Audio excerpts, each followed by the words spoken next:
আসসালামু আলাইকুম। আজকে আমাদের ব্যবসার প্রথম দিন, তো আমরা যাচ্ছি ঢাকা থেকে মাল সাবান আনতে। তো প্রথমে বাড়ি থেকে বের হলাম, বাড়ি থেকে বেরিয়ে আমাদের বাজার নাহেরগাঁও বাজারে এসে পৌঁছালাম। সেখানে সিএনজির জন্য অপেক্ষা করছিলাম। তারপরে সিএনজিতে উঠি আমরা। সিএনজিতে উঠে গরিপুরের উদ্দেশ্যে রওনা দিই এবং যাওয়ার পথে রাস্তাটা ছিল খুবই অসাধারণ। উপভোগ করছি যাওয়ার পথে রাস্তাটা, দুই পাশে গাছ, মাঝখান দিয়ে রাস্তা বয়ে গেছে। তো যারা আমাদের এলাকার আছে তারা অবশ্যই জানে রাস্তাটা কতটা সুন্দর। তো অবশেষে আমরা পৌঁছালাম গরিপুর বাজারে এসে। গরিপুর সিএনজি স্ট্যান্ডে যাওয়ার পথে এই হচ্ছে আশেপাশের দোকানপাট। সিএনজি স্ট্যান্ডটা আর একটু দূরে, অনেক বড় একটা জায়গা। তো এখানে আসতে আমাদের 20 থেকে 25 মিনিটের মতো সময় লাগছে। তো এখানে আমাদের সিএনজি থেমে যাবে এবং এখান থেকে আমাদের বাসে করে যেতে হবে গুলিস্তানের উদ্দেশ্যে। তো এখানে নেমে গেলাম, নেমে আমরা বাসে ওঠার জন্য আরেকটু সামনে এগিয়ে গেলাম। এখানে বাসের টিকিট কিনতে গেলে অনেক টাকা লাগে, এখানে 150 টাকার মতো লাগবে, কিন্তু আমরা এখান থেকে উঠলে 70 টাকা উঠতে পারি। এবং উঠে আসলাম বাসে 75 টাকা করে দুইজনে। আমরা দুইজন বের হয়েছি 75 টাকা করে, 150 টাকায়। এবং বাসে করে চলে আসছি আমরা। এবং আসার পথে গাড়িওয়ালা মামার সাথে, অর্থাৎ যে বাস ড্রাইভার ছিল তার সাথে অনেক কথা হচ্ছিল। সে তার জীবন কাহিনী বলছিল। এবং আমাদের যেই বাসটাতে উঠেছিলাম সেই বাসটা ছিল কক্সবাজার রুটের।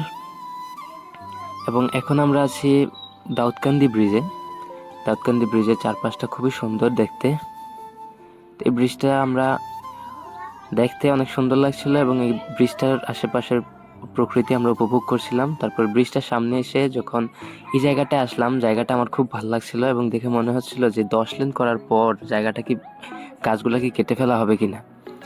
তো অনেকক্ষণ পর চলার পরে আমরা যখন ভবেরচরের কাছাকাছি পৌঁছাই তখন একটা দুর্ঘটনার কারণে আমাদের গাড়ি জ্যামে পড়ে এবং সেখানে আমরা নেমে অনেকক্ষণ অপেক্ষা করি। প্রায় 1 ঘন্টার মতো সময় আমাদের সেখানে ব্যয় হয়। ব্যয় হলেও সময়টা উপভোগ করি। এবং ঘটনাটা ঘটেছিল কি সেটা আরেকটু সামনে গেলে আমরা জানতে পারি। যখন এখানে অনেকগুলো মানুষ দেখতে পারি ভবেরচরের কাছাকাছি, তখন আমরা বুঝতে পারি ঘটনাটা কি হয়েছে। ঘটনাটা হয়েছে, একটা মেয়ে নাকি রাস্তার পাশে দাঁড়াইছিল, একটা স্টার লাইনের গাড়ি মেয়েটার উপর দিয়ে চলে গেছে, অর্থাৎ মেয়েটা মারা গেছে। এই ঘটনাটা তো সবাই শুনেছেন অবশ্যই। তারপরে শিক্ষার্থীরা সব স্টার লাইনের যত বাস রাস্তায় পাইছে সব বাস ভেঙে ফেলছে। মেয়েটার বয়স ছিল 12-13 বছর বয়স হবে, ক্লাস 8-এ পড়তো মেয়েটা। ওই যে দূরে একটা বাস দেখতে পাচ্ছেন, ওইটাও ভাঙা, গ্লাস ম্লাস সব ভাঙা ফেলাইছে। সামনে কত পুলিশ দেখলাম, পুলিশ, মানুষ এবং পুলিশের গাড়ি। পাশেই আছে স্কুলটা, যে পলিটেকনিক স্কুলের শিক্ষার্থী ছিল সে। পুলিশের গাড়িগুলো আসছে হয়তো লাইন ক্লিয়ার করতে, অর্থাৎ 1 ঘন্টার মতো জ্যাম লেগেছিল সেই জ্যাম ক্লিয়ার করার জন্য। যাই হোক, অনাকাঙ্ক্ষিত ঘটনা সেরে আমরা চলে আসলাম এখন মেঘনা গোমতী সেতুতে। এই সেতুর পরিবেশটাও অসাধারণ ভাই। দাউদকান্দি ব্রিজের চাইতে এই ব্রিজের পরিবেশটা, চারদিকের পরিবেশটা খুব সুন্দর। এটা আমরা উপভোগ করলাম। তারপরে আমাদের গাড়ি যখন ব্রেক নিলে একটা ফিলিং স্টেশনে, তখন একটা বিড়াল আমার পায়ের কাছে এসে ঘষাঘষি করছিল, হয়তো তার যাওয়ার ইচ্ছা ছিল আমার সাথে। তো অবশেষে আমরা চলে আসলাম যাত্রাবাড়ি থেকে নেমে আমরা হাঁটা শুরু করলাম প্রথমে। তো অনেকক্ষণ হাঁটার পর একটা রিক্সা নিলাম। রিক্সাতে উঠে রিক্সাওয়ালা মামাকে আমরা বললাম 40 টাকা দিব, সে 50 টাকা বললো, কিন্তু আমরা 40 টাকাই দিলাম তাকে। এবং আমরা গুলিস্তান 0 পয়েন্টের পথে রওনা দিলাম।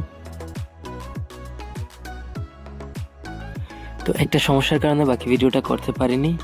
তো সামনে আমরা একেবারে আমরা যখন ফিরে আসছি এবং গুলিস্তান এর কাছে, বাস স্টেশনের কাছে একটা পার্ক আছে, ওই পার্কের মধ্যে আবার ভিডিও করা শুরু করি।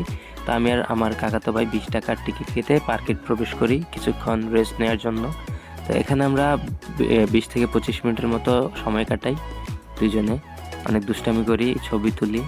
তো তারপরে আমরা চলে আসি বাসে, এবং বাসটা হচ্ছে আমাদের এলাকার জৈনপুর পরিবহন বাস। এবং এই বাসের মধ্যে আমরা দুজন উঠে যাই। এখানে ভাড়া লাগবে আমাদের 100 টাকা করে। এবং আমরা চলে আসি আমাদের গ্রামে। আস্তে আস্তে খুব সন্ধ্যা হয়ে যায়। তো সন্ধ্যাবেলা আমরা হেঁটে চলে যাচ্ছি 2 মিনিটের রাস্তা। তো শেষমেশ আমরা বাড়িতে এসে পৌঁছাই। তো এই ছিল আমাদের প্রথম ব্লগ।